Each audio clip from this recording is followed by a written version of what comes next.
C'était hier matin, dans cette antenne SOS Médecins à Sainte-Clotilde. Alors qu'il était en consultation, le médecin de garde a été agressé par un homme à qui il venait d'apporter des soins.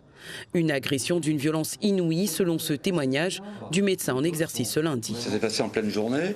Mon collègue qui est là depuis des années, qui est un associé, qui était en train de soigner un enfant, a vu débarquer dans sa salle, mais sans aucune politesse, sans aucune demande, quoi que ce soit, un monsieur qui est rentré sans frapper, qui a attrapé par le collet mon associé, mon collègue, et qui lui a ordonné de venir voir son frère. Il était dans un état de somnolence, et puis d'un coup il a repris une sorte de conscience, et en même temps il s'est jeté sur mon collègue, et en lui tartinant de poings, mais sans aucune raison, quoi. Ils reçoivent jusqu'à 350 patients par jour et travaillent 24 heures sur 24, 7 jours sur 7, sans interruption. Les 12 médecins de ce cabinet sont confrontés de plus en plus à des actes d'incivilité.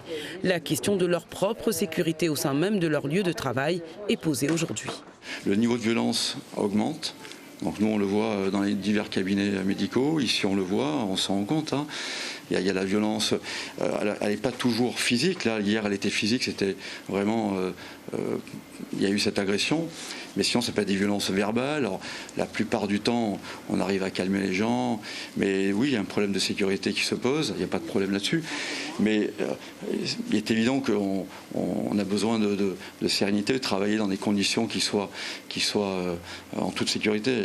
Si maintenant il faut penser à mettre 3 SAS, la police, des gardiens, c'est pas possible.